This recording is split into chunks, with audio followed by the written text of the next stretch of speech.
Hey everybody, how's it going? Glad y'all could join us tonight. Kelly ought to be here in a minute. She got caught up at the grocery store. Apparently, here in West Tennessee, everybody thinks Armageddon's coming just because we're going to have just a little bit of cold weather over this weekend and coming weeks. So she got caught up in the checkout line. So let's do an audio check. Can everybody hear me? Everybody give me a thumbs up. Everything sound good?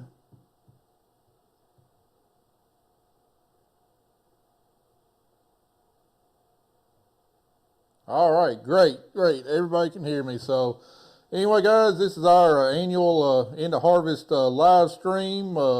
We've been super busy since our last live stream, and hope our content has covered maybe most of the questions y'all might have. But we like to take this time to interact with y'all and give y'all a chance to ask me and Kelly whenever she gets here. Any questions y'all might have about us, our farm operation, this harvest, future plans, anything like that. But so y'all go ahead and get in the chat box and give us all the questions you got, and we'll go through them one by one. We're going to try and keep this going for about an hour and a half. The last harvest video is going to premiere at 8:30 Central Standard Time tonight, and then after that we'll be getting into all of our off-season stuff.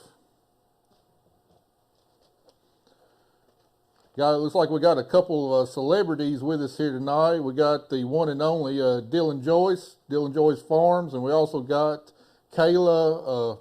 Kayla, I can't pronounce your last name. I'm sorry, but anyway, we got Chronicles of Kayla with us here tonight.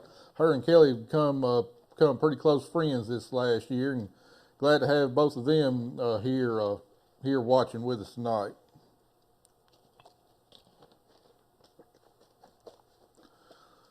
So anyway, guys, just to kind of sum up our harvest. I mean, y'all saw it. It was and I say it in this coming video.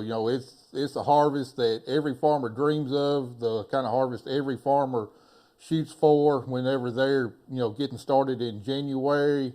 They know that there's probably only maybe one or two chances in their lifetime that they'll have a harvest this good. And anyway, I had it in my 18th crop that I've put in. We had it, and honestly, I don't know if I'll ever see it again in my lifetime. We had every single crop hit for us this year. If it wasn't a record crop, it was right up there close to a record crop, and it's just an unbelievably hard task to do. And the good Lord smiled upon us this year and smiled big time, especially off the heels of that terrible corn harvest that we had last year. So really glad we caught it on film.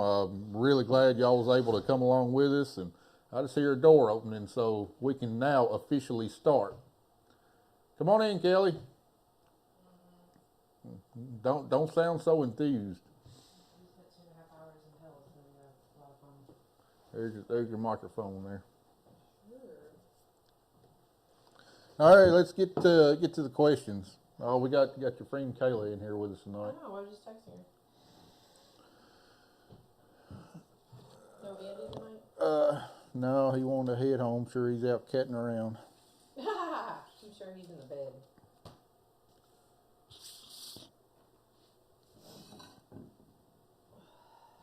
All right, Darren Nichols, appreciate the prayers for Kelly and Carter this fall.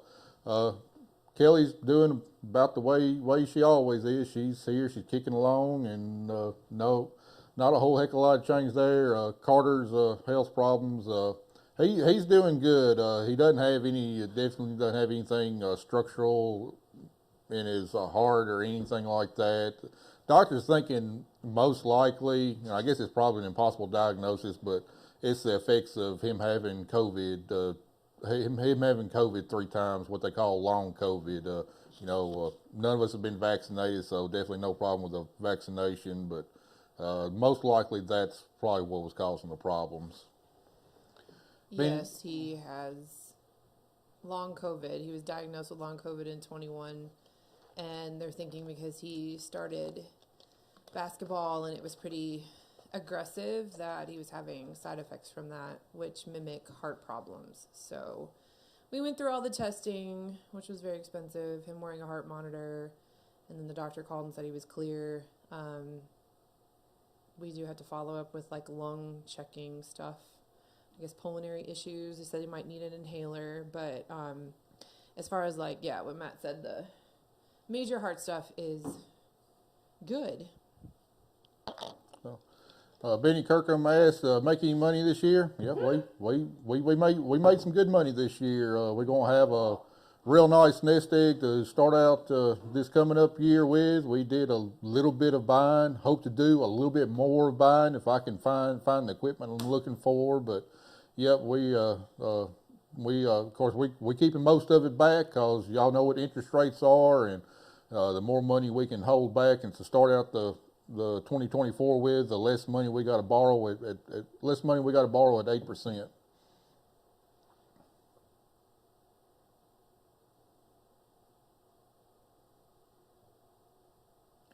Also, we'll bring y'all's attention. We got Bowers Brothers Farms here. That's Allison Bowers and family. They're the ones that make all of our merchandise for us and sell it on the website. So I just want to throw a plug out to them.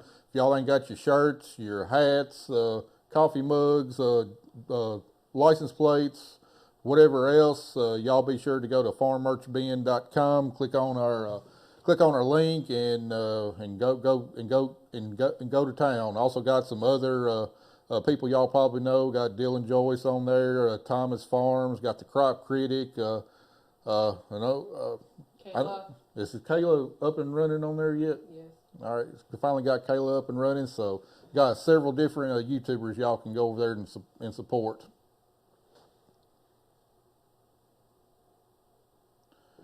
Dylan Joyce Farms, what am I going to do with all that money? Well, just said I'm putting it back. We're going to spend a little bit of it, but going to save most of it for crop inputs.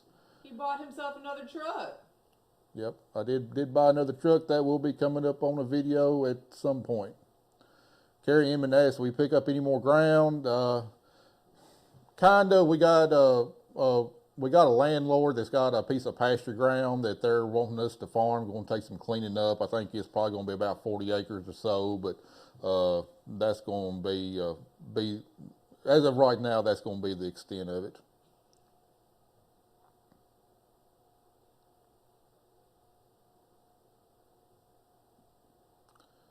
Kate asked how we like the cotton picker. You know, we had a lot of trials and tribulations with it, which we knew going in. It was going to be a huge learning curve with that baler picker. We thought it was a real good machine, and ultimately it was a real good machine. But you know, we know basically how it works, but how all the electronics and hydraulics and the computers and all that kind of stuff, how it runs the machine, we didn't know that. Like, we had problems that something wasn't working right, we really didn't know where to go check. So that was kind of the big unknown going in, and but now we've got a lot better understanding of it, and we'll get a lot more understanding as we go along with it. But I mean, when the thing's running right, I mean, it was an absolute joy to pick cotton. And you know, it's parked out there in the shed beside my house, and every day I go home, I'll see it, and like, man, I can't wait to go pick some more cotton again. Even though it did make us want to pull our hair out from time to time, and seemed like, I think probably the worst day we had was the day that Dylan came out to the field. They were done with harvest, and he wanted to ride on the cotton picker, and he got an opening experience of what it's like to have cotton and run a cotton picker. I think the thing choked up like 3 times, had a sensor get plugged up, had something else go wrong. I think he was out there all afternoon. I think he probably rode on the picker like 2 hours. So, but yeah, I'm glad we bought it. Glad we don't have to worry about it anymore, and think it's really going to be a good one for us for a good long time.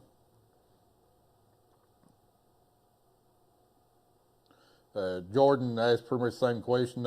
It definitely sped us up. You know, with our old basket picker, and we've never picked a cotton crop like we had this year with our basket picker as far as yield. But you know, 40 to 50 acres a day in good cotton on our fields was about the max we could do. And, you know, that last day of cotton harvest, now we were in a little bit bigger fields, but we picked something like 70 acres that day, I believe. And, you know, I hate to think how long it would have taken us to harvest this cotton crop this year with our old basket picker, having to put it into 2 module builders. I don't know if Kelly would have survived. It would have run her absolutely ragged this year. It would have taken forever to harvest that massive cotton crop with our basket picker.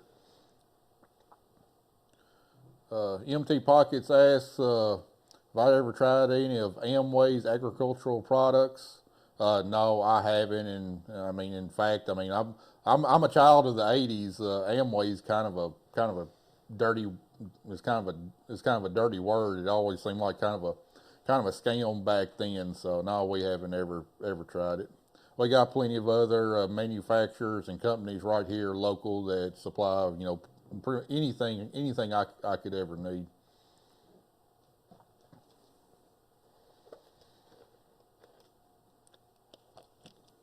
Christopher, appreciate the comment. Michael D asked about the air seeder. I mean, what do you want to know about it? We got it cleaned up. It's in the shed. We finally got all our Christmas lights stripped off of it. Got it put in the shed today. Borgo's actually talking with us about potentially using it some next spring and using the actual air seeder part of it to singulate seed. Might look at probably going to look at maybe planting some soybeans with it. Maybe potentially planting just a little bit of cotton just to test it out. But I told them in order for that to happen, they're going to have to come up with a big tractor, because my tractor doesn't have the hydraulic capacity to run the air planter parts. So they're working on it. Don't know if it'll come to fruition or not, but we'll talk with them. We'll be talking with them this winter to see if we can get that figured out.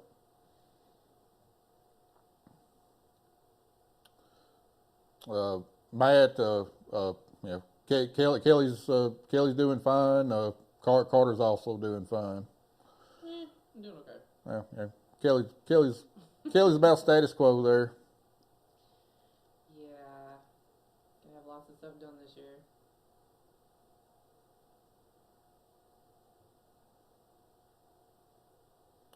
Carrie Emmon asked to buy any more equipment. Well, as Kelly mentioned, I sold my Ford F-250 that I bought brand spanking new in 2006. It was the first brand new truck I'll ever own, and probably the last brand spanking new truck I'll ever own. But anyway, I replaced it with a 22 Ram 2500. Got the Cummins in it. I'll be showing that on a future video. I'm in the market for a scraper, somewhere probably in the 12 to 15 yards. Problem is they're kind of hard to find. If you do find one, it's junk that really needs to be rebuilt. We got a big time farmer neighbor, and I've been working on him trying to buy his scraper, but he's not going to sell his scraper until he finds one to replace that with. So that's kind of up in the air. But I'd like to get away from a dolly dirt pan and get to a drawbar dirt pan this winter, early spring, if possible.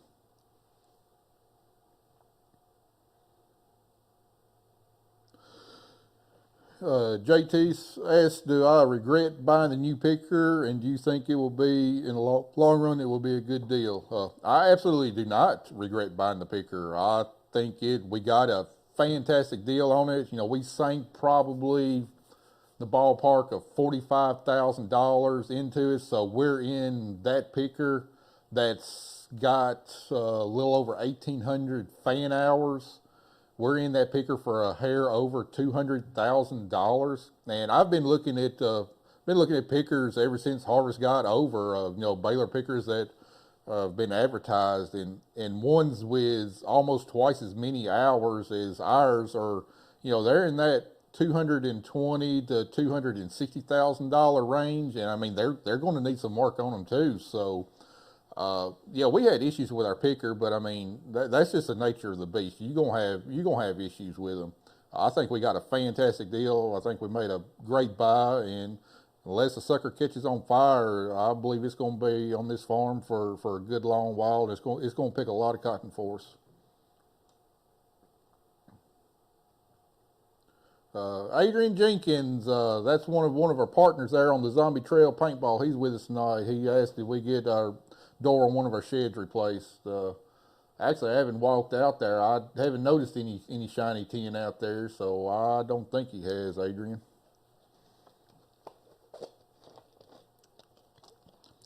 Christopher asked, what's our crop plans for 2024? It's going to be about the same as 2023. We're going to plant a little bit of everything. In past years, I've put pencil to paper and tried to predict what was going to make us the most money, but whatever figures I come up with in January it's never going to be the case, come November and December. We just don't know what the year is going to do. We don't know what prices are going to do. And right now, the prices on pretty much everything is trending kind of down. Out of everything, cotton and soybeans looks probably the best. Corn's probably looking the least impressive, but if we have say we have a drought in July and August, corn could wind up being the big thing next year. We just don't know. So we're going to plant a little bit of everything. We're going to try to keep about 25% of our acres in each crop, and we know the chances of us hitting a home run is slim to none, but the chance of us going broke is also slim to none too. And that's the key to us, is being smart, not necessarily swinging for the fences, and making sure and trying to ensure we give our best chances to make at least some profit. And as long as you're making profit, you're going to stay in business.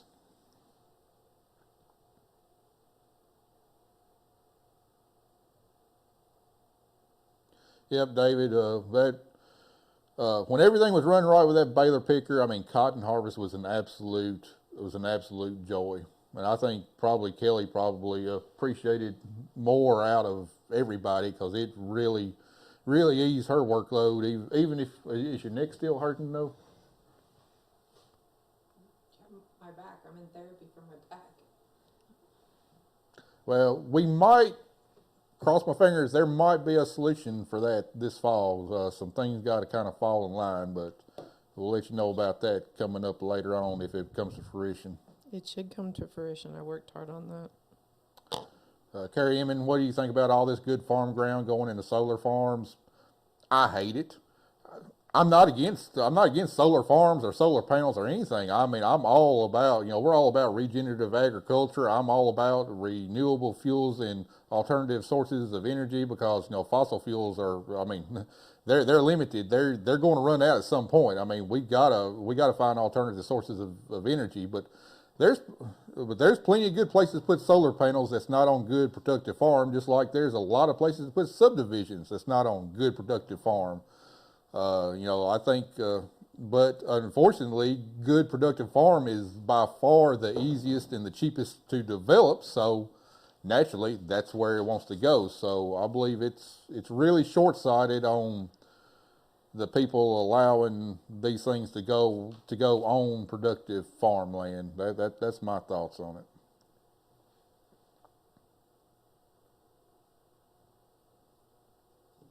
Mike Haas asked, how many acres did we get ripped this year? I don't know, we did about 2/3 of an 80-acre farm, so probably about 55 acres there. We did a few spots across the road on another farm, maybe 15 acres, and then probably about 10 acres each on 2 more farms. So we did probably close to 100 acres. We're going to have some real good tests next year, seeing how different crops respond to that. Well, we're going to see real well how well cotton responds to having ground ripped, and then the following year we'll see how well wheat responds, and that's really what I want to see. See if that wheat really responds, and maybe having a little bit better drainage, especially if we have a wet winter. It's going to be pretty interesting. I'll be sure to I'll be sure to detail it this coming up year.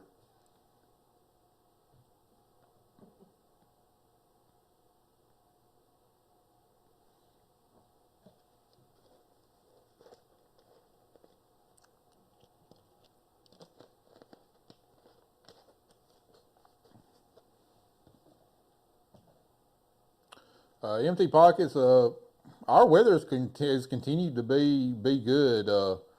It's been probably the driest December I can remember, and uh, my cover crops look good. My wheat looks kind of so. I planted my seed just a little too deep, and by that time the soils were cool, and it was just real slow about coming up. And then like next to tree lines and stuff where it got some shade, the soil was even cooler. We kind of got a little bit of a skippy stand there, but that's my fault for planting the wheat too deep.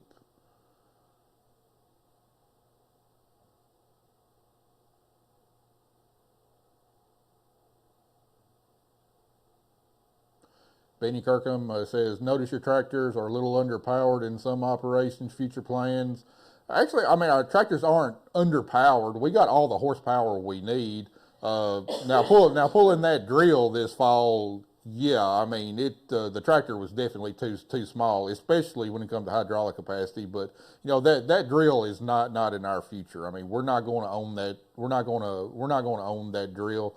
I do hope to maybe upgrade to a bigger drill at some point, but it's definitely not going to be as heavy or require the same hydraulic capacity as that one.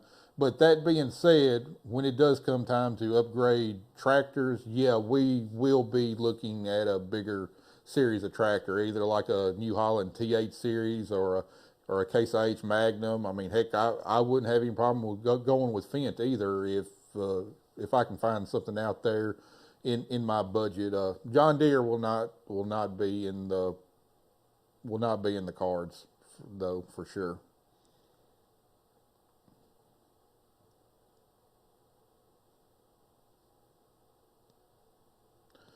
Charlie Tanner asks how you get all the marshmallows to the gin. The gin comes and picks them up. They got specialized trucks with chain beds on them that tilt and can kind of go up under and pull them up into the truck as the truck backs up, and they haul it to the gin. So that's the great thing about cotton. Once we pick it and put it in a module, we don't have to touch it ever again. Everything else from the ginning to the market process, everything, we don't have to touch it. Whereas grain, you've actually got to haul it to market yourself. So that's one of the huge benefits of having cotton.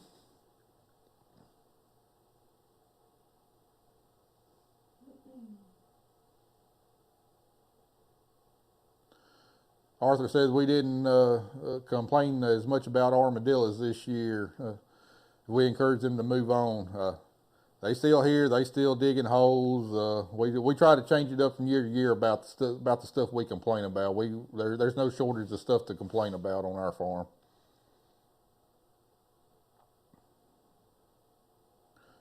Dion Wade is in the house. Asks what's our take on grain prices.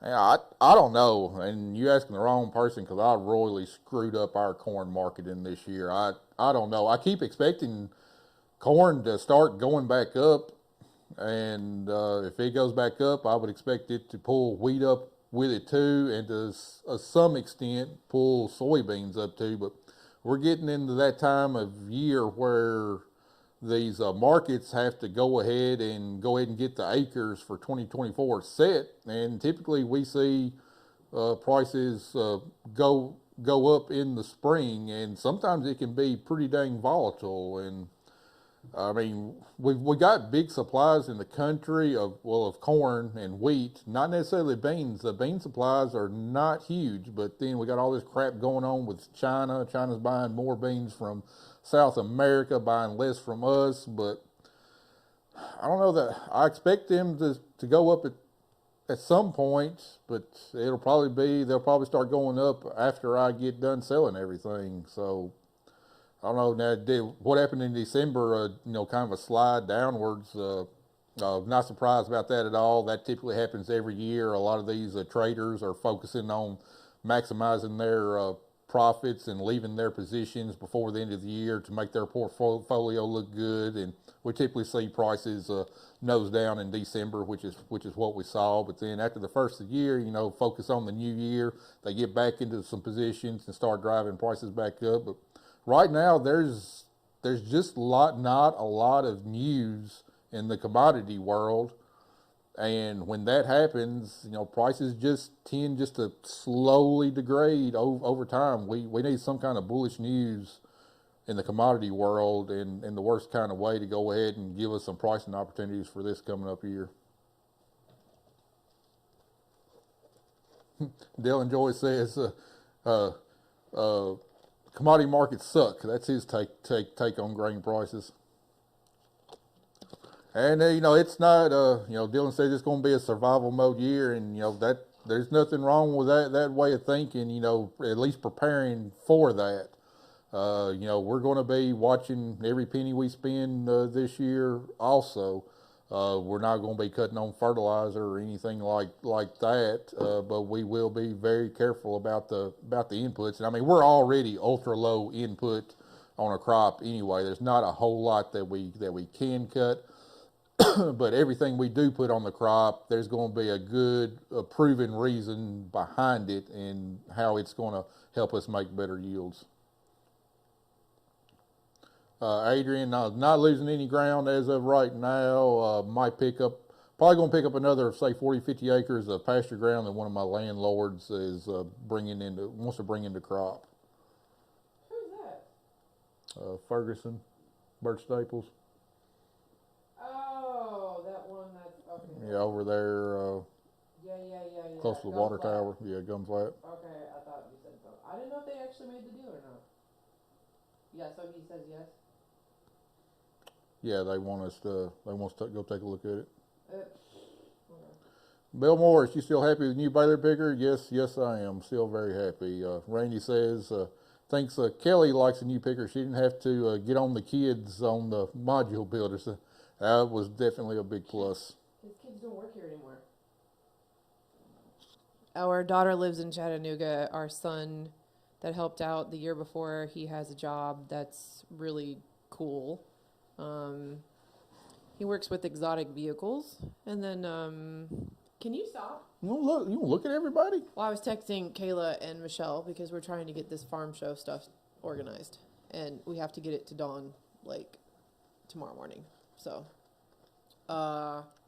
and Carter, since he started private school, he is very busy with schoolwork and sports and actually more schoolwork.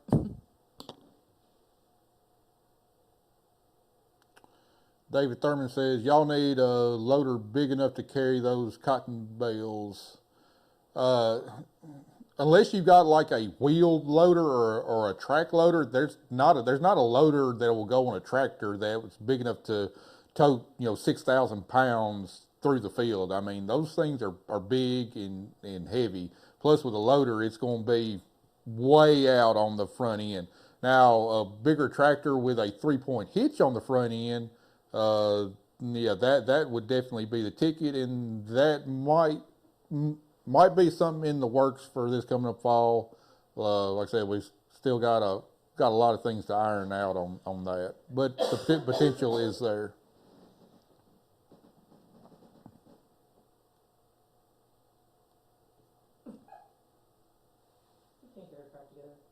Yes, Kate, I saw your last message.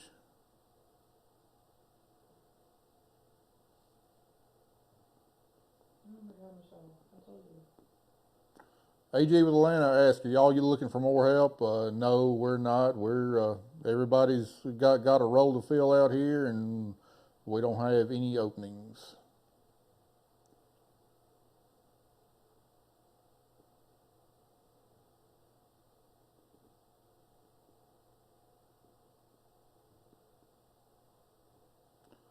Wesley Stokes asks, is there a particular reason we don't want John Deere tractors?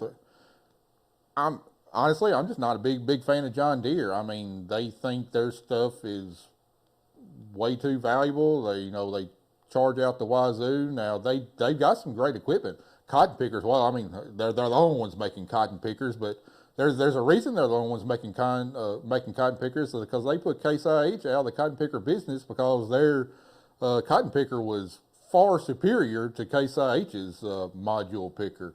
I think their sprayers are fantastic. I don't know if they got the best sprayer out there, but I wouldn't consider a different sprayer. We absolutely love our sprayer so much. But I mean, as far as tractors, I think there's better options out there that's going to be a little bit more reasonable in price.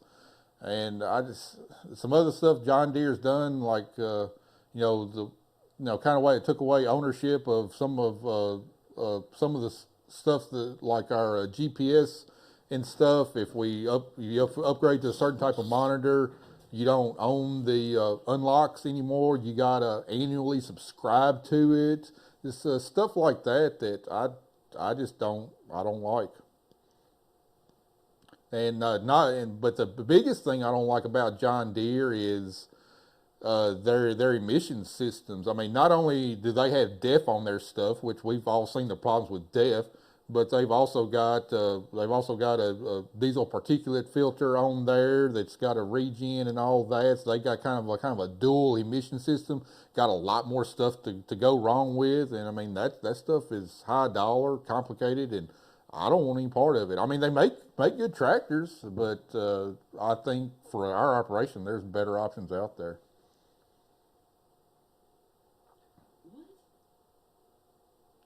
Paul Reynolds, hello from Nebraska. Snow in single digits here. Next few days up to -20 wind chill. Gotta love it. It is on its way to Tennessee. Probably not so much the snow, but the cold weather, and I am excited. I cannot wait. Kelly's dreading it, but I love cold weather. Don't have to worry about sweating in cold weather, and I cannot wait for it to get here. I will enjoy it. No. Greg Rhodes says he takes our Tennessee yield plot seriously. I appreciate it. We put a lot of work into it, trying to make sure that we get good, accurate data that helps us make decisions and hopefully helps other producers make decisions. Oh my God, girls, give me a second. Dylan Joyce Farms asks, what do you think the WSDE report's going to say tomorrow? I don't think there's going to be any big surprises, but I think if anything, it's probably going to be slightly bearish and going to continue to drive prices farther down. That would be my opinion. I mean, it's a safe bet, isn't it? I mean, there's a running joke on our farm. You know, whenever I die, I want the USDA to be my pallbearer, so that they can let me down one last time.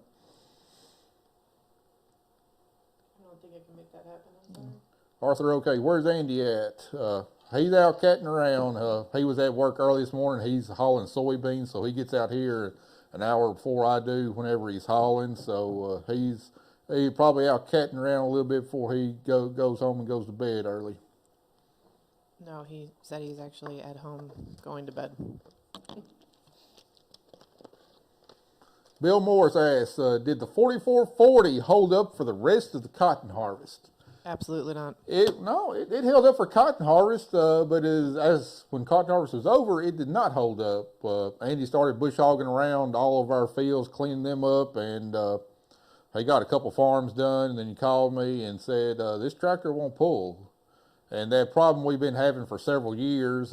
We helped it this spring when remember when Dylan came by our farm and helped us try and diagnose it, everything, and we replaced the frame bolts and everything. I guess maybe that helped line something up in the transmission a little bit better, and it helped it out. But ultimately, the transmission played out on it, and we just got it back from Deere a couple of weeks ago. The dampener on the 8-speed power shift had completely disintegrated, ate up the main clutch, and we actually had to tow it to John Deere with my pickup truck. It was we were bush hogging up there in Jackson, and the dealership there in Jackson was only like 2 miles down the road. So yeah, we towed it down North Highland in my F-250, the last hauling job it ever had before it left our farm. Yeah, people were kind of looking at Kelly sideways because she was actually in the 4440 steering it while I was pulling it. Yeah, he gave me a choice. He said, "Do you want to tow it or do you want to sit in it?" And I was like, "Well, I guess I'll sit in it." That was a very poor choice because somebody wanted to do 20 miles an hour down the street, and I needed a new back by the time we got there. That's no different than driving it 18 Yes. miles an hour Yes. down the street. Yes, it is. It completely bucks you. There's no, no. Oh, it was rush hour. And it was rush hour. Had to keep up with the traffic. He does not care about my safety. You still alive? Laurie Evans asked, "Are we going to be at the National Farm Machinery Show this year?" Yes, we will. We will be there Wednesday and Thursday. Huh? Can I tell him? Tell them what? We can now. Oh, I don't know what you're talking about, but yeah, go ahead and tell them. What? What? What do you mean you don't know what you're talking about? I'm confused. Just go ahead and tell them. Oh. Okay, so we signed another year deal with Acres TV that we are going to be doing some very awesome stuff with them specifically. It has to do with companies, them, and then us posting whatever we post on YouTube, also on Acres TV. And then I think once we talk to them at the farm show, because there's some big things going on there, we might have some partnerships with some companies. Then we might do some specific videos for Acres TV, right? So we'll do the regular YouTube videos, but then we're also going to be doing specific ones just for Acres that they're asking us to do. But we are going to be at their booth on Wednesday, Thursday, and I think Friday morning. We don't have the times yet. Dawn's trying to get that figured out. It's always going home Friday. We're going home Friday night because Friday is FFA day and they want us there for the kids. So we will be at the Acres TV booth on Wednesday, Thursday, and Friday. Not all day for like an hour. Yeah, not all day. It'll be like an hour at a time, and then I think there's a group one with two of my friends that are going to be there, Ag on Wheels, and I have not talked to Meredith yet. I think she's going. The Acres TV booth is going to be next to the Fent booth. So if you are going to the farm show, we are going to be at the Acres booth. They'll have a sign that'll say who's going to be there at what time. This is not a meet and greet. This is a come talk to us about farming and just kind of hang out kind of thing. I'm a weirdo and I don't like meet and greets. I think it puts people on a pedestal and we are not on a pedestal. So we're doing a hangout. Does that sound kind of correct? So we're kind of like hanging out for an hour. So come talk to us, ask us about farming, ask us about everything. And then, yeah, I think that's it for now. Yeah, other than that, I mean, yeah, we'll be out walking around. There's a lot of stuff I want to see, new products I want to see. Man, we pick up a lot of, there's like a lot of neat stuff at the farm show, like tools and stuff that you just don't see in the small booths, and that's really what I like looking at. So yeah, we'll definitely be floating around, and if you happen to see us, feel free to come up and say hi. We'd love to meet you. Yeah, please don't stare at us and point. That's really uncomfortable. Just literally just come up and say hi, unless we're doing business at a booth. Yeah, like if we're talking with somebody, just kind of wait your turn, and yeah, we'll get to you. I'm very, when I'm out in public, I'm very conscientious because I don't want to cause a spectacle. That's one reason I haven't filmed the National Farm Machinery Show when we've gone, is just because I'm self-conscious about carrying a camera and filming myself in public and stuff, and I definitely don't want to be a spectacle or anything like that. We actually had to be a spectacle in, what was it, 19? No, it was 18? Yeah, it was the beginning of 18. So 2018, the TV show followed us around with big cameras, and that was Yeah, I hated that. that was awful, just because people were looking at us like, "Oh, who are they?" And Yeah, that's before anybody knew who we were too. no, So and that's very uncomfortable. Everybody knows I'm the extrovert in this relationship, and he's the introvert. So I will talk to everyone. I love meeting people. And I think at the Farm Progress Show, it really opened our eyes, because there were a lot of people that said, "Oh, we saw you guys, but we didn't want to talk to you." Unless we're doing business, please come up and say hello. Like, we're normal people just like everyone else. If you don't want to talk with us, that's fine too. I'm not my feelings aren't hurt, but yeah. My feelings would be hurt because I'm fabulous. So come talk to me. I'm fabulous. But yeah, no. Dylan says that's why he uses his cell phone. We did too, until Matt realized it was in his pocket and it was disgusting and dirty, so we couldn't use it. Yeah, so. but I absolutely hate downloading footage from an iPhone onto a Windows computer. It's absolutely awful. I despise it. So I try not to record my cell phone unless something happens and I don't have another camera handy. Dylan, it's gonna be about $75.50 if you want an autograph from us. All right, we know Dylan's going to be there too. So what about what about you, Kayla? Y'all gonna be there? Yes, Kayla will be there. She'll be there, I think, with her kids and Jason. That's the plan. But she just had major surgery, so Kayla might be in a scooter, just scooting around. They're actually going to be in the Massey Ferguson booth, which is going to be right near us too. So we'll all be in the same area. All right, we got sample 22 country in the house. If y'all don't know, he lives literally like 4 miles down the road from me. I've been good friends with his grandfather for years. Sample, how'd your granddad enjoy driving that New Holland combine that I was able to record? It sure looked pretty out there in the field. Charlie Tanner says Kayla's got the best tractor. Love her sitting on the fender. Yep, that's definitely a good picture. I know which one you're talking about. We need to have a professional photographer just come out and do some glamour shots of us. So it turns out one of her best friends is a photographer. That's why she gets all those amazing pictures. Sideways 75 Farms equipment upgrades for next year. I covered this earlier. My blue F-250 is gone, replaced with a 22 Ram 2500 with the Cummins. Looking for a dirt pan also this year. Good luck on that one.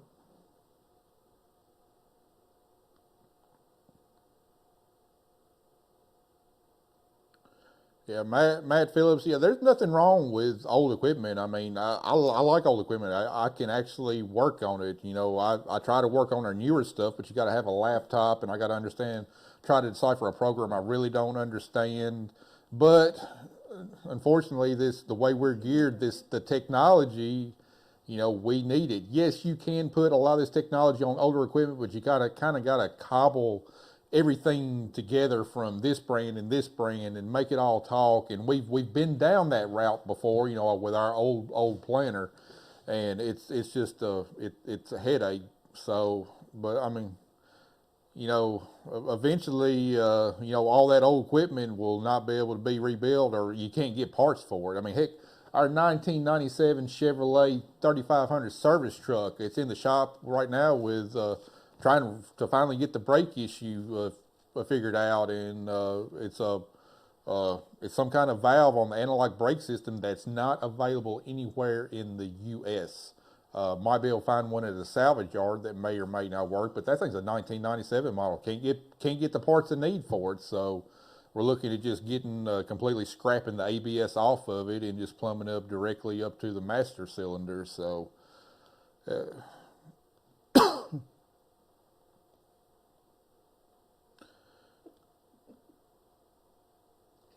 Bob, he's trying to start something here. Will Tennessee be able to beat Alabama now? I don't care. If you recall, we beat Alabama 2 years ago. 2 years ago. Okay, that was an achievement. Not a whole lot of teams have been able to say that they beat Nick Saban. Well, technically it was 2 years ago. It was in 2022. So, but now that Saban's gone, I like her chances. I think it's going to be a battle. I think Alabama's probably going to be able to get whoever they want to replace Saban, outside of probably Kirby Smart, or in Steve Sarkisian. But other than that, I believe Alabama will be able to get whoever they want, and I'm sure it's going to be an excellent coach, and I believe the battle will continue for a while. But Tennessee's up and coming. I like our coach and like the future of the program. Jackie Mercer, how do you like your new drill? Well, for one thing, it's not ours. We don't own it. It was an extended demo. I think it did a good job. I also think I didn't have the proper equipment to run it efficiently, so we did make it work, but I would enjoy it a lot more with a bigger tractor. There are some things there are some design features that I'm not crazy about on it, but there will be a video coming out probably in the next week or so doing my final review of the drill, so be watching for that. Kate, Kelly's official title is Marshmallow Manager. It sounds better than a Marshmallow Handler. Because I am the manager. I manage where they go. David Kramer asks, does New Holland make a bigger tractor than you already have? Oh, yeah. No, we got T7 series, which would be equivalent to probably a John Deere 7000 series or a Case IH Puma series. New Holland, the next series up will be a New Holland T8 series, which is equivalent to the John Deere 8R series, the Case IH Magnums, and they also make a T9 series, which is a big four-wheel drive tractor. So yeah, New Holland makes bigger tractors.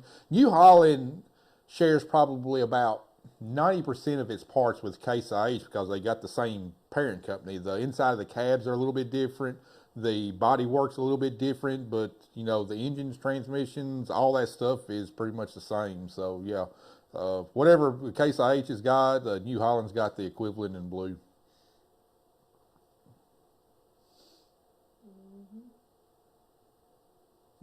Chronicles of Kayla.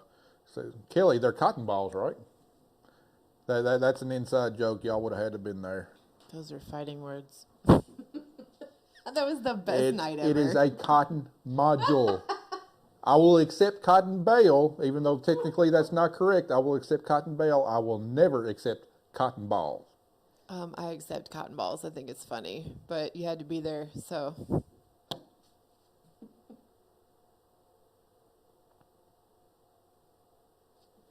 Kate, the farm show is it's middle February. You can look it up Google online. It, National Farm and Machinery Show. Oh, there's Kayla says with a win February 14th through the 17th. Yes, ma'am. Dylan Joyce Farms, can I come by and get your autograph? Dylan, only if you will autograph me right there on the chest. What? Dylan will talk about it this summer on the boat. Kate Daughtry, Matt, are you and Kelly huggers? Kate, I am a handshaker. I am a handshaker. I'm a hugger, not in no the ifs, ands, or season. buts. So if it's the summer, great. When it's flu season, no.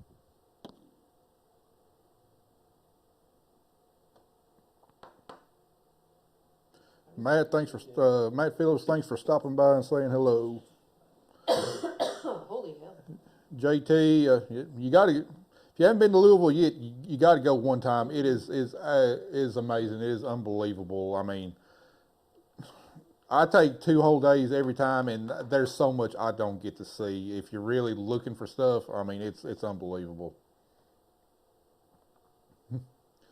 Dylan Joyce Farm says, I'm hoping to be there kidless and wifeless. Hopefully not Robertless.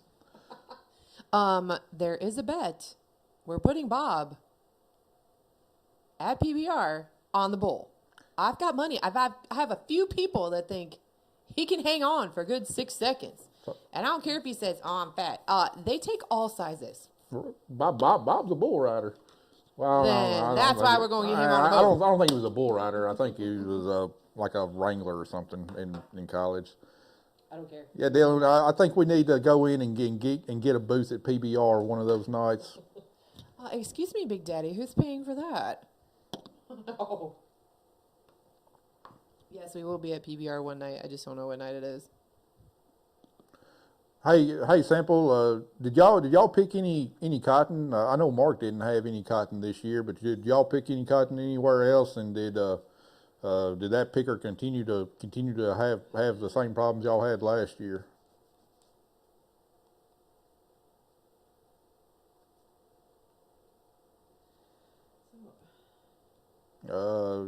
Kevin, yeah, I'm sure I got a picture on my phone somewhere, but there's no way for me to share it on the live. Look, if you know what my black 1500 looks like, you would not be able to tell the difference. I basically got the twin to my black 25, or basically got the twin to my black 1500 that I bought last year. I mean, it's even got the exact same wheels on it. There are some slight differences, but I'll put them both side by side one day and put it on video. But I love that 1500. This last year, I've loved that 1500 so much. I mean, it is a joy to drive. I knew when I wanted to trade in my F-250, I wanted the exact same thing as my 1500, just in a 2500 package with a diesel. Yeah, Kayla, you definitely got a great photographer. If he or she is free, love to have them come down to West Tennessee at some point. That would be a she.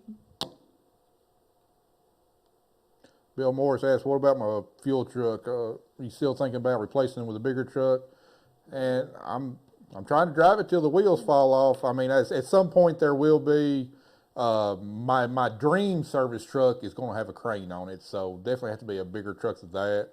There was one at the Tennessee Tractor Auction. I was like, man, that's a nice looking truck, and then it went for like $25,000. Or there might be a fuel trailer in our future.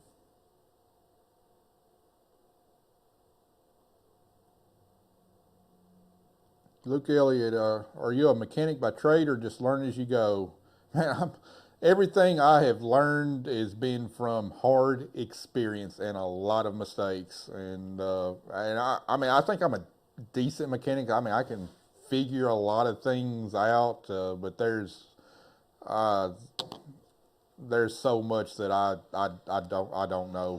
But I mean, I'm generally able to keep most of this stuff running most of the time.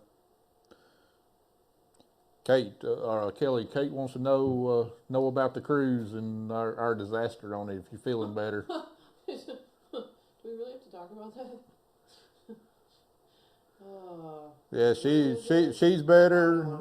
Yeah. Hold on. What is he right? Where did she say this? What was her question? She wants to know if you're feeling better from the cruise. All right. Let me tell you a story. We only got 30 minutes left. Okay, you're funny because you talk a lot. So basically, I looked forward to this all year long because I went on a cruise in March. I won half a cruise off in the casino. So came to Matt and said, "What do you think about New Year's?" He was like, anyway, "Oh God." Anyways, so we're gonna do a New Year's Eve cruise. Everyone told me, "Oh, be careful, whatever." We were having a great time. It was fabulous. We get off in the Dominican Republic. I was fine. Around 11:30, I didn't feel so great. By 1:30, I was in the bushes in the DR, violently ill. My poor husband had to hunt for someone to get me back on the ship because nobody's speaking sick. any English. I don't know Spanish. There was no medical on the island, which we've already talked to Carnival about. Carter couldn't find us because we moved spots. Matt actually ran into a guy on a golf cart. It was a blessing in disguise because I was so unbelievably sick. I don't really remember much other than Matt told me to get in the golf cart. No, I was panicking because you were non-responsive, Yeah. laying down on the grass in the weeds, non-responsive. I'm in a third world country. Our ship is sailing in 2 hours. I can't physically carry you the mile to the ship. Nobody understands me. Everybody tries to keep passing me off and sending me to an office that does not Doesn't exist. exist. There's no doctors. I'm like, and the ship's leaving in 2 hours. I'm like, we about to get stuck here in third world country. It was really bad. I have never in my life been that sick that quick. And honestly, by the blessing of God, he sent us a guy on a golf cart. I was able to get to the ship's doctor and had 2 IVs. And they diagnosed me with norovirus, which everyone knows is the worst thing you could ever get. I spent most of the day, the next day, they told me to isolate. I was in my room. I did my part. And then Saturday, I felt really awful and woozy. And then Saturday night, somebody got off the plane and he got it. So thank God we made it back in time. And then he was unbelievably sick Sunday. And we thought Carter was in the clear. And then Carter got sick Monday night. So yeah, I got it 2 days after you. I actually got it while we were about 30,000 feet over the top of Atlanta, stuck in a tin can. But we were second row, and I was like, "Praise Jesus, we're getting off this plane." And when we landed, the flight attendant said, "There's people on this plane that have to make a very quick connection to Chicago that's about to leave. Please, if you're not going to Chicago, please remain seated." Oh, so we acted I wasn't like going to Chicago, but I did not remain seated either. We acted like we were going to Chicago, and Carter's like, "Is he going to make it? Is he going to make it?" I'm like, "Just say we're going to Chicago. Just say we're going to Chicago." And we started running. He found the nearest bathroom, and then Carter and I kept running because people were looking at us. But it was definitely an adventure. If you've ever traveled with me or us, you know that it becomes a Griggs walled adventure. I'm not mad or upset. People have asked us, asked me specifically, are you going to sue Carnival and stuff? No, Carnival did give me money back. I had insurance. So, and I was absolutely really surprised. It was only $300 to go to the ER on a ship. Yeah, we're not going to doctor no more. We're just going to drive down to the cruise terminal and go on the cruise ship. It's cheap to go to the doctor on a cruise ship. No joke. I had an emergency room visit. It was it was basically an emergency room down there, and it cost us $315. But we also had the insurance. I always get it, so I filed a claim. I will get that money back too. So absolutely wonderful staff. They sent me room service. Checked on me. Matt went and got buffet, if I needed something to eat. But, it happens and it is what it is. But this is the story of our lives. So welcome to it. It's we can't make this stuff up at all. So hopefully we're going to be clear and healthy when we start traveling for all these farm shows. I know Matt is speaking in Jonesboro, Arkansas, end of the month. I'm going to D.C. I have meetings with senators, so that's going to be fun. And then the farm show, and we'll have another farm show, too. Well, maybe the farm and gin show in Memphis, we might go if we don't have anything else going on. Unfortunately, we'll have to go to the Commodity Classic in Houston. I don't want to go to Commodity Classic. I hate the Commodity Classic. Well, we're either going to have to separate, and I'm going to have to go there, or you're going to have to go to the gin show, but we both have to be there. You can go without me. Bye, I'm going to Houston. Bye. Bye, Felicia. Bye, Felicia. I'm going to Houston. So, because we do have a really good contract with Acres, they do require us to be at the farm shows, and the two big ones are the National one and Commodity Classic. Also do a lot of business with companies there, so that's why we'll go, but I'll probably send Matt to Memphis, and you can go hang out everybody at the Peabody, and I guess I'll go to Houston. But that's the update, so. All right. Yeah. Next question. Hal Swinson asked, when we were doing the ripping, were we breaking up fragipan or plow pan? That's a great question. For the most part, it was fragipan. Fragipans are the hard pans we've got on our farms, and sometimes they're only just a few inches beneath the surface of soil because our soils are so highly eroded.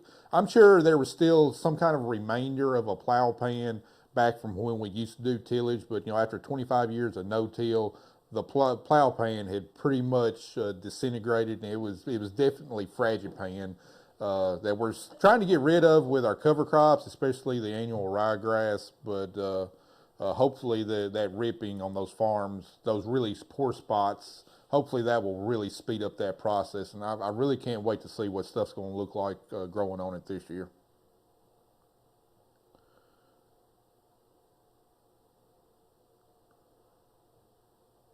Sample asks, are the Titans in trouble? I'm done with the Titans.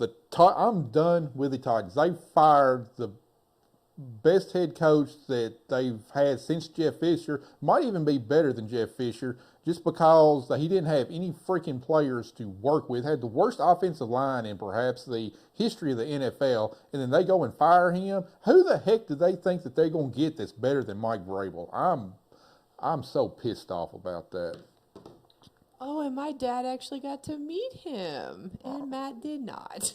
That was so bad. So actually, the ex-coach had a kid that played baseball and came to Jackson, and my dad sent us a picture of him standing next to Mike Vrabel, and Matt's like, what? So, kind of, I mean, that's sad. I don't know. I don't understand football, but they go through coaches like water. Chris Gilbert says, I'd love to know what your fuel bill is. Well... Well, this fall for harvest, we went through about 6,000 to 6,500 gallons of fuel. So you do the math. So it takes us all between all fuel and gasoline. We probably use approximately 15,000 gallons a year. So you do the math. Yes, Kayla, I do love you. I don't love calling it balls though. I'm sorry. I love her more. I'm sorry. It's balls. Dylan Joyce Farm says only autograph with a permanent marker. So remember that. That's what I want. So I can then go to the tattoo artist and have him trace the outline of your signature. That way it will always be with me.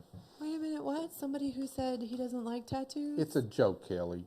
I think we just need to laugh. We need to get a Dylan Joyce tattoo on you, and then Dylan gets a Griggs Farms on him. BFFs forever. God. Dylan says the Bob will be there. Dylan, you need to get a shirt. You need to get Allison to make you a shirt that says the Bob. I'm dead serious. I have one that says Marshmallow Manager, and we need to have him that says the Bob. Dylan says get Acres TV to pay for the booth. Oh, we're working on it, me and Michelle. And if I can get Meredith to answer, we might be working on a booth at PBR. Oh, if anybody watches This Farm Wife, Meredith, she's also on Acres TV. I'm trying to get her to answer if she's going to go or not.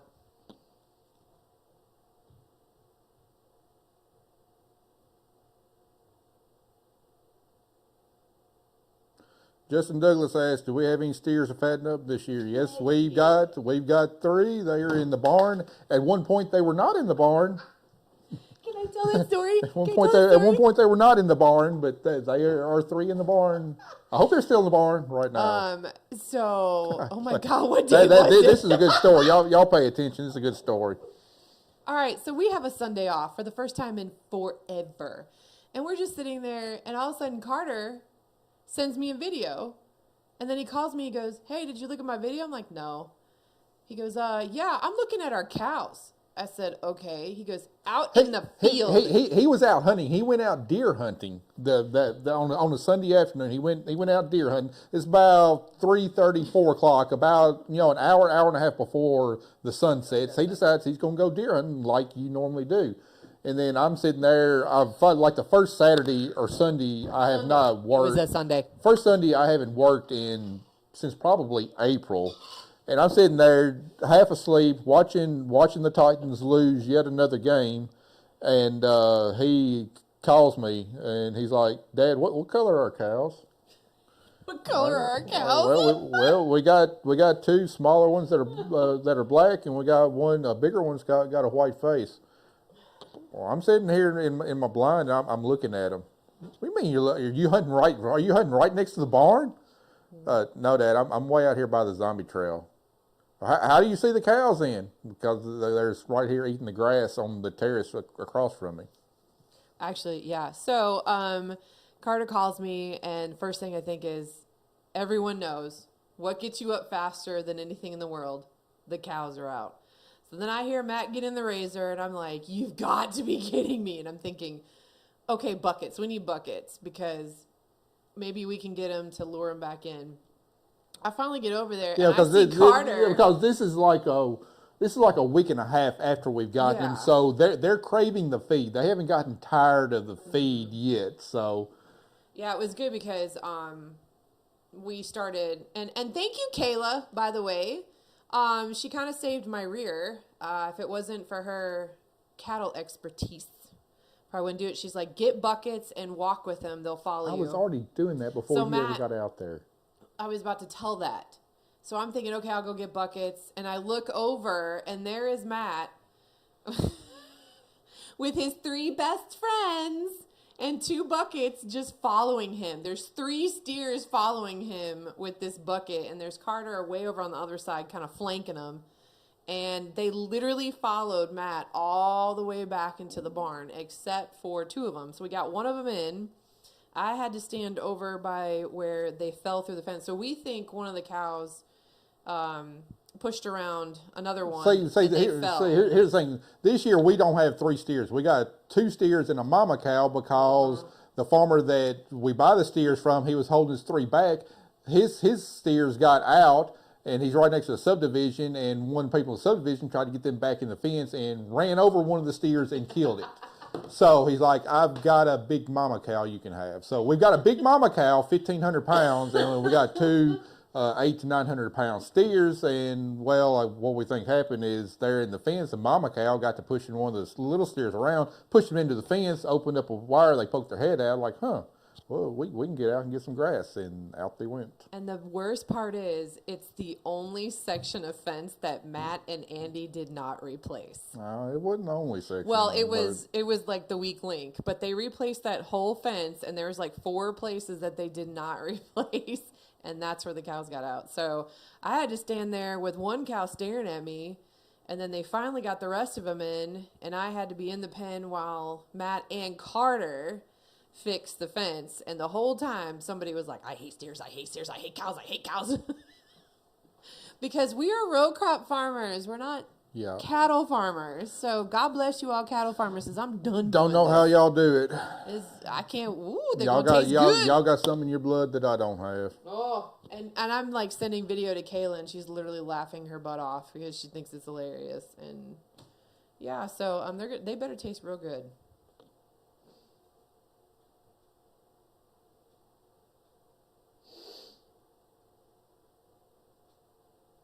Yeah, we need to put hot wire on them, go.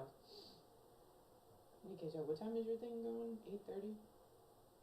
Yeah, I done lost I'll track get you, of hold where.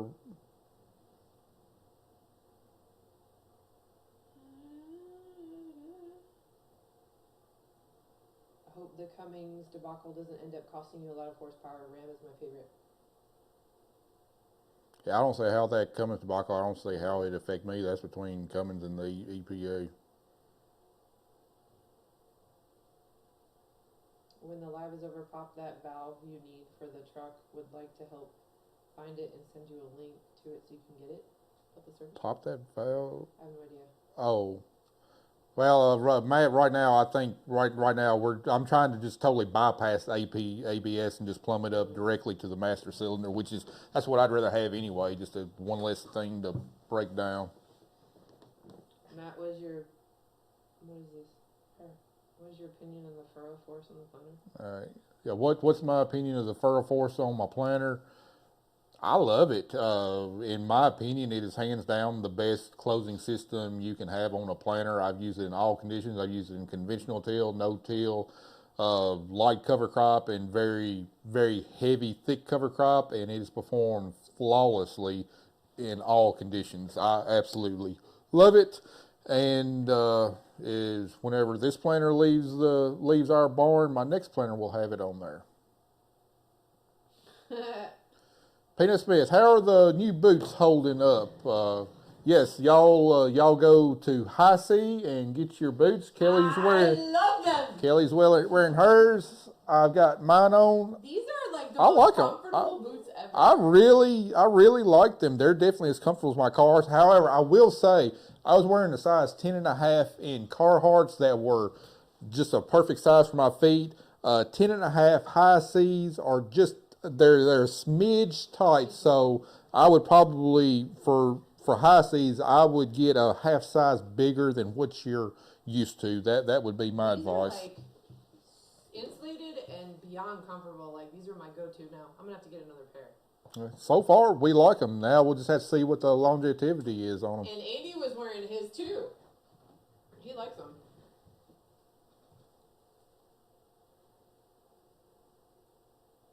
David Kramer says, Amy Adams, just like her dad.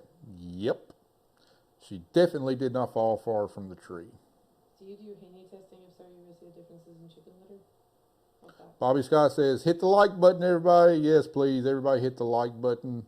And also, a big favor to us, we've done real well on our harvest videos, money-wise, but right after Christmas, this time of year, a lot of the advertisers pull out from advertising because the big push was for Christmas. Now it's over, a lot of people aren't advertising, so our revenue really drops in January, and then it slowly ramps up and takes till about March or April before we start seeing decent revenue again. So when you're watching our videos, it only takes a few more seconds, but I know it's real easy just to hit that skip button after the advertisements come on. If you can just watch those advertisements all the way through, it really helps our channel. It helps helps us make money on it, and it takes another 10-15 seconds. I would really appreciate it. It would help us out a lot.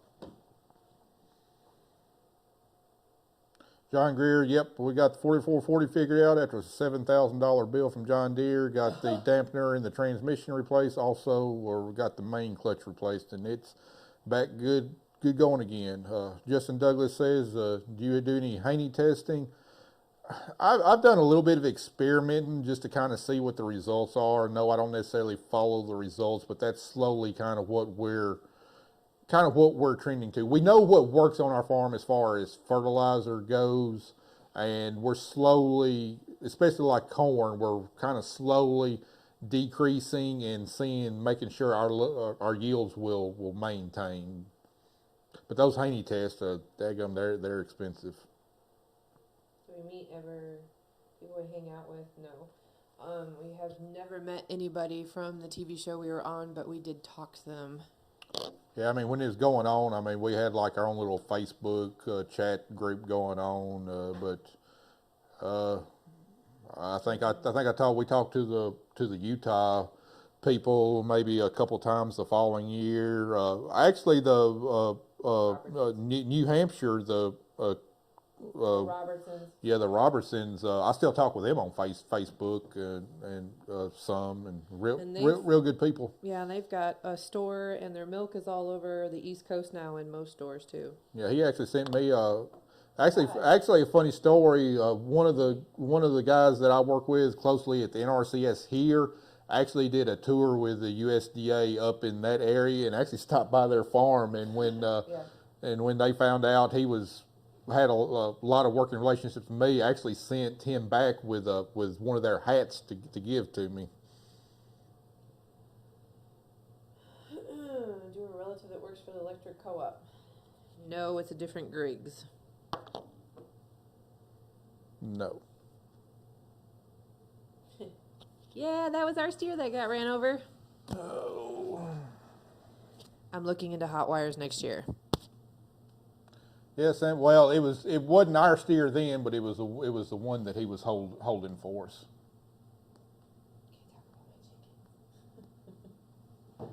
Matt Phillips says, put a dang hot wire around them cows. Yeah, we're looking at it next they get out again, I'm gonna put a dang bullet through them. We're going to get a hot wire next year.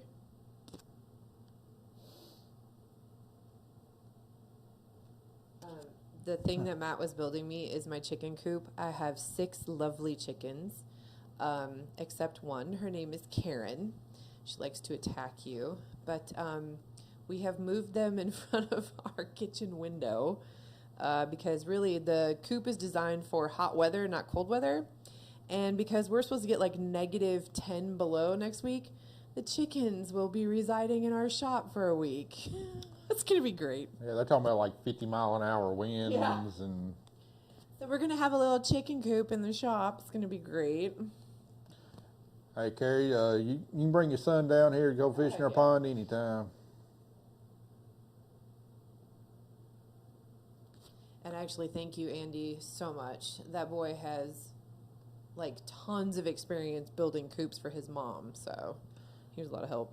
Matt Phillips, if our idea doesn't work out, I will holler at you. I really appreciate the offer there. Is there any difference between yellow cotton wrap or pink cotton wrap? Nope, they're just the color. They're both the same brand, made by the same company. However, when you get in some of the other ones, blue is made by the same company, but it's a more economical type of plastic. It's not as heavy duty. Then you got some others. You got some greens, couple different types of greens, and some oranges out there. All of those are aftermarkets, and purple and the jury is still out on them. I've heard some positive things, but I've also heard some not so positive things. So I know for the coming up year, the cost of wrap dropped quite a bit. The Tamo wrap that we get from John Deere, it dropped quite a bit. So just to be on the safe side, I'm definitely going to go with Tamo for one more year. And I don't want to be a guinea pig on some of this other wrap. And then after that, we may start exploring some of the cheaper aftermarket ones. Can I get some purple ones, please? No. Yes, I want to make purple. Look, I got you a palette of pink for next year because you wanted pink. So we're going to have half yellow and half pink. So does that mean I get to run the picker then and actually make those pink modules? Over my cold, dead body. I guess you're going to be 6 feet under, bruh. I ran the picker. Thank you very much. I did a good job. And not only that, Andy and I had to unclog that. Oh, that's right. So the day that Dylan actually came out, Matt had to go rebuild the bush hog. So I drove the picker, and then it clogged up once you went down one pass. And then Andy came to save me because it took two of us to unclog that one. I think it was number 4. And then by the time we got it fixed, went back the other way, got clogged again, turned around, went back down again, got clogged. And then Matt comes back and gets on it with Dylan, and then all hell broke loose. That was a fun day. Hey, Bobby Scott asked, how long does it take a video to come out once you submit them to YouTube? I mean, once we get it uploaded to YouTube, which with our internet speed generally takes 5 to 10 minutes, it's then got to be processed, and that process it might take 15 minutes, it might take 2 hours, and then it can be immediately available to the public if we elect to publish it right then. Your lower resolutions, your standard definitions, and then your HDs up to 1080, they'll be available quicker. But the versions, if you click on it to watch the 4K versions, those take longer to process and will be available a little bit later on. But whenever I upload or Dylan uploads, we always schedule it to come out at a certain time. Always schedule mine to come out at noon on, once every 3 days. So sometimes I'll upload the video the night before. Sometimes I might upload like 2 or 3 videos. Like while we were on the cruise, those were videos that I'd uploaded the week before, and just set them to, schedule them to come out on certain days of the week. John Greer, what was the American Farm show? It was literally called The American Farm. It was on the History Channel and aired in 2019. It's available on a lot of different platforms, but yeah, just Google The American Farm, and it was out. It was 1 season, 8 episodes total, and it's available to watch on a lot of different platforms. Dylan Joy says, I was hoping Mike Honcho would be here tonight. I would too. I always enjoy and respect Mike's comments. Arthur, okay, we have negative 31 Celsius. All right, No. enough with the metric. You need to convert that to Fahrenheit for me, please. It's cold. I know that means it's cold. Cold as hell. I like specifics though. Yeah, Matt Phillips says Crop Critic had some good price. Yeah, that was that True Green, and that I've heard good things about it, but also talk with Eric too, and he did have some issues with it. So he told me right now I probably needed to just wait and see if they can get some of those issues corrected. But I'm gonna give that another year, see how it does, and go from there. Bobby Scott, appreciate the comment. Ty Bowen, what drone do you like? Been wanting one. Well, right now we run the DJI Mavic 3 Professional, maybe. I can't remember. They got several different. They come out with like a new model like every 2 months. Let's talk about how somebody crashed his new drone, then ordered a new drone, had the original drone fixed, and now we have 2.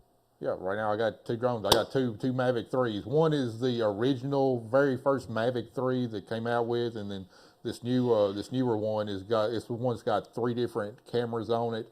And I don't know if you noticed in our cover crop planting, cotton and soybean harvest, some of those shots look like they were closer in.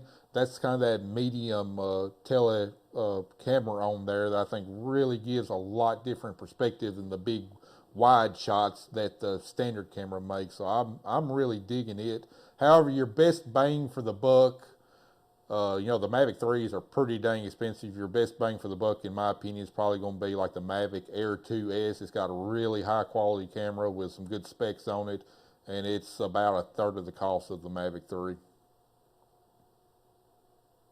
Bill Morris, will y'all be adding more videos to Acres TV? Yeah. I mean, we're uploading basically the same videos on YouTube on the Acres TV. They're just delayed by probably a week and a half or so. And then we'll probably, this coming up year, because our agreement with Acres has changed some, we'll probably be doing some standalone videos specifically for Acres. Not a whole lot, and they'll be probably more specific on the content to cover, a certain topic rather than just mainly, what we do here on the farm. All right, guys, awesome. video is going to be starting here pretty soon. This live stream should automatically take you to the video, so I'll try and get through the last of these questions real quick.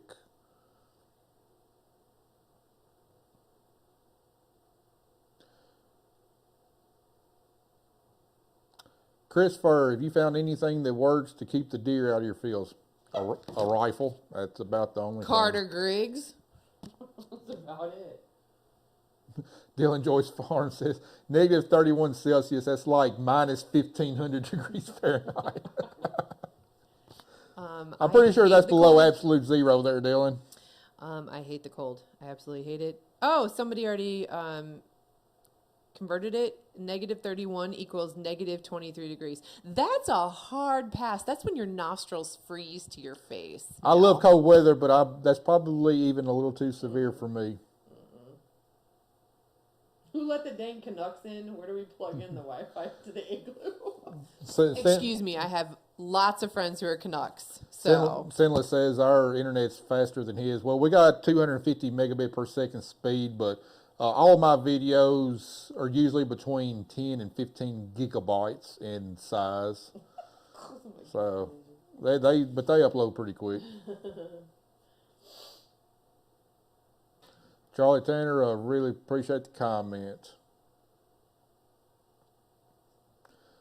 Cooper Stamper, for the health updates, go back and watch this video at the first. We answered it there. Yeah, I'm still battling stuff, especially with my lower back. Everyone knows I had lower back problems. I'm going to physical therapy to try and fix them. At some point in the near future, I will have to have a total hip replacement. So we are trying to delay that by a couple of years by getting stronger in the muscles. But I've got a few other things I have to have done before that happens. So it's just kind of like a catch-22. What do you do to keep farming and not be out? Because the total hip replacement is a good 3 months. So I'm I'm trying to find alternatives, and then I've got some other stuff that I've got to have done first. So just picking and choosing. Well, guys, you're probably going to leave us here real quickly. I appreciate y'all joining us tonight. Y'all have been absolutely fantastic. I've really enjoyed it. Hope to meet some of y'all at the Farm Machinery Show, Cotton and Rice Conference in Jonesboro, possibly the Cotton and Gin Show. So thanks for showing up tonight. Hopefully it won't be 4 months before I do another live. We just got to find the time to do it. But really enjoyed it, and y'all stay tuned. We're going to keep the videos coming out. Peace out. Girl Scout. Hey, can you please copy this? I need this copy. The new bank account I opened, she's got to have that. Okay. Wanda really hooked me up today. She was